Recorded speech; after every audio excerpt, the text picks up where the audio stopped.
El debate sobre las causas de la emergencia lleva bastante tiempo en los campos de batalla filosóficos. En John Stuart Mill ya está presente la inquietud de cómo es posible que en algunos todos, compuestos químicos, seres vivos, no quede rastro alguno de las propiedades de sus partes. Aquí hay un texto de Stuart Mill que voy a permitirme leerlo porque es un poco largo, pero que aclara un poco. Si dos fuerzas impulsan un cuerpo en dos direcciones, una con tendencia a desplazarlo hacia el norte y la otra hacia el este, en un tiempo determinado, el cuerpo recorrerá exactamente la misma distancia en ambas direcciones que si las dos fuerzas lo hubieran desplazado por separado, de modo que el cuerpo se hubiera detenido en el mismo punto al que hubiera llegado si primero una de estas fuerzas hubiera actuado sobre él y después lo hubiera hecho a la otra. Llamaré composición de causas al principio que se manifiesta en todos los casos en los cuales el efecto conjunto de varias causas es idéntico a la suma de los efectos por separado. No obstante, este principio no prevalecerá ni mucho menos en todos los campos de estudio de la naturaleza. Como es bien sabido, la combinación química de dos sustancias produce una tercera sustancia con propiedades diferentes a las de las dos primeras sustancias tomadas por separado o conjuntamente. No se observa rastro alguno de las propiedades del hidrógeno o del oxígeno en las propiedades de su compuesto, el agua. Es George Henry Lewis quien introduce el término emergencia. Tanto para Mill como para Lewis, es en el paso de la física a la química donde desaparece la posibilidad de una explicación del fenómeno emergente. En la física, explicar un efecto es deducirlo de una ley. En la química, esa explicación no sería posible debido a la novedad del efecto. No es posible prever qué molécula se sintetizará a partir de la interacción de dos átomos diferentes. Solo se puede conocerla a posteriori, después de realizar el experimento. El concepto de emergencia pretende dar una respuesta cuando, enfrentados a un sistema complejo, encontramos más explicaciones de su dinámica en el sistema mismo que en el estudio de sus partes. El todo no es reducible a sus partes, ya lo decía Aristóteles, ni ese todo parece predecible ni deducible a través del conocimiento de esas partes. Desde sus inicios contra Stuart Mill y luego contra los emergentistas británicos, la crítica de rigor a la idea de emergencia ha sido tratarla como un estatus provisional, como una aceptación de lo inadecuado de las teorías vigentes para derivar las propiedades de nivel macro a partir de los elementos de nivel micro. Cuando aparezca una teoría mejor, se dice, más comprensiva, ya no será necesario recurrir a la emergencia. Se califica así a la emergencia como si fuera una etiqueta provisional que un día dejará de cumplir su objetivo. Las simulaciones de la emergencia realizadas en computadores, como el juego de la vida de Conway, parecen corroborar en cierto modo esta postura, ya que muestran que la imprevisibilidad solo existe una primera vez. En los desarrollos futuros de la misma regla, los patrones se tornan cada vez más predecibles.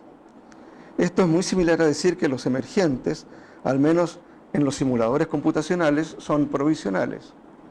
Hay, sin embargo, posturas contrarias a este carácter provisional del concepto, como las del físico de Cambridge, Philip Anderson, premio Nobel del año 1977, quien acepta la emergencia en física haciendo ver en su famoso artículo More is Different los límites de la física, los límites de la física de partículas para explicar lo que se produce cuando los átomos se asocian entre sí. Es por ello que la química sería una ciencia independiente y no una rama de la física. Aquí coloqué una cita de Anderson que dice: bien podría no ser útil trazar un paralelo entre la forma en que aparece la complejidad en los casos más simples de la teoría de muchos cuerpos y de la química, y la forma en que aparecen en los verdaderamente complejos casos biológicos y culturales, excepto quizás vale decir que, en general, la relación entre el sistema y sus partes es intelectualmente una calle de una sola mano. Es decir, él veía que para él la emergencia es un problema epistémico, pero que no hay vuelta atrás, o sea, El pasar de una ciencia a otra realmente para él era irreducible volver atrás. Hay otra cita que quiero mencionar, a pesar de la arrogancia de los físicos de partículas y su investigación intensiva ya es algo del pasado. El descubridor del positrón dijo, el resto es química. El descubridor del positrón fue Carl David Anderson en el año 36. Pero aún no nos hemos recuperado de la arrogancia de algunos biólogos moleculares que parecen decididos a reducir cada característica del organismo humano a solo química.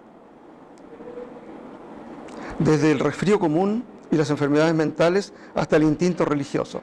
Seguramente hay más niveles de organización entre la etología humana y el ADN que los que hay entre el ADN y la electrodinámica cuántica, y cada nivel puede requerir una nueva y completa estructura conceptual. No sé si se ven las dos posturas. Hay una postura que dice que es solamente provisional y la otra que es un problema de complejidad que nos permite mirar hacia atrás cuando se produce la emergencia.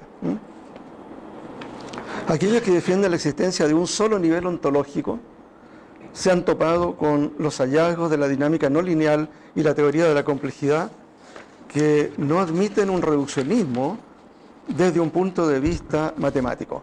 Es decir, la matemática no lineal de los sistemas complejos impide la predicción exacta de estados futuros de esos sistemas, pues las mismas ecuaciones de los sistemas resultan insolubles analíticamente. En esta tendencia está Barjam, Casti, Mainzer, Nicolis, el mismo Prigogine. Es por eso que, pese a la abundante literatura sobre el tema, no existe un consenso sobre el significado del término emergencia, o más precisamente sobre cómo emerge la emergencia, digámoslo así. El concepto de emergencia perdió fuerza rápidamente en los años 30 del siglo pasado, presumiblemente debido al surgimiento de la mecánica cuántica, de la biología molecular y la influencia del positivismo lógico, que prometían explicar los procesos químicos y el fenómeno de la vida en términos de sus componentes más pequeños. Pero durante los años 70 y 80 el emergentismo renace impulsado por la caída del conductismo y el auge del funcionalismo en filosofía y de las ciencias de la complejidad, como la teoría del caos, la vida artificial y la biología de sistemas. Como una forma de avanzar hacia nuestro objetivo, intentaremos precisar un acuerdo mínimo que acataría la mayoría de los filósofos. Concordaríamos con los siguientes planteamientos. 1. Las propiedades emergentes de un todo se producen mediante interacciones causales entre sus partes componentes. Ya nadie defiende la generación no causal de la emergencia, como podrían ser fuerzas vitales, energías vitales o entelequias, digamos. No se está afirmando aquí que esa causalidad sea sencilla, por ejemplo, de carácter lineal. Así, algunos componentes pueden formar parte de bucles de retroalimentación, o como lo han demostrado diversas ciencias de la vida, puede darse componentes que reaccionan solo llegado a un determinado nivel crítico de estímulos, puede darse partes que se aniquilan durante el proceso o se escinden en varios o múltiples individuos. La química y la biología han enseñado a ver los procesos con una infinita variedad de formas. Otro punto de este acuerdo mínimo sería que las partes del nuevo todo están determinadas por las funciones que desempeñan en ese todo. Así, no es posible restar uno de los componentes sin que el todo se vea afectado. Un ejemplo clarificará este punto. Tomando el clásico caso del agua como emergente de la interacción entre hidrógeno y oxígeno, podemos restar de una muestra de agua cualquier elemento disuelto en ella sin que el agua se vea alterada, pero no podemos restar el hidrógeno o el oxígeno sin cambiar su naturaleza. Pero no intentaremos describir ahora las múltiples propuestas actuales de explicación de la emergencia. En cambio, nos centraremos en uno de los caminos explorados tanto por científicos como por filósofos, el de los autómatas celulares.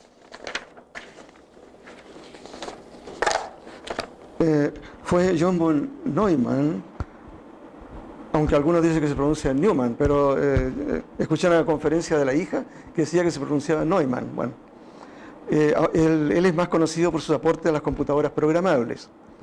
Fue el primero entonces en investigar un modelo de autorreproducción utilizando un arreglo de elementos computacionales o células, digamos. La diferencia principal entre autómatas celulares y computadoras programables con unidad de procesamiento central es que éstas contienen un programa algorítmico capaz de responder a inputs externos. El autómata celular, en cambio, es un sistema dinámico, discreto, cuyos elementos tienen una interacción constante entre sí, tanto en el espacio como en el tiempo, pero sin intervención externa. Es un sistema cerrado, ¿entienden? Aparte de la modelación inicial, es decir, se le da una modelación inicial y se le deja desarrollarse. La computadora programable es una máquina manipulable. El autómata celular es un objeto complejo entregado a un desarrollo autónomo. Aunque von Neumann trabajó con autómatas celulares bidimensionales, bastará con uno unidimensional para el propósito de este trabajo. Este tipo de autómata celular consta de una línea de celdas finita o infinita. Para los efectos de nuestro modelo tomaremos un número finito de celdas. Cada célula de la línea puede adoptar valor como elemento de un conjunto finito de estados, el que se identifica según la notación Wolfram con la letra K. El conjunto finito de estados en un instante t, digamos.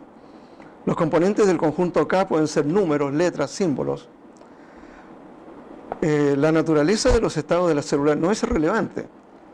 Incluso para graficar los estados de la célula se usan colores. Por ejemplo, ustedes deben haber visto autómatas celulares que aparecen como el juego de la vida en colores. La naturaleza de los estados de la célula no es relevante, sin embargo, por comodidad computacional se opta por números por lo general, y especialmente la relación binaria 0-1. Otro aspecto importante de los autómatas celulares es el radio de vecindad, que en notación Wolfram es R. Este es el rango de interacción a nivel local de las células. Para R igual 1, cada célula del autómata es afectada o afecta solo a su vecina inmediata, o sea, a la derecha, a la izquierda, nada más.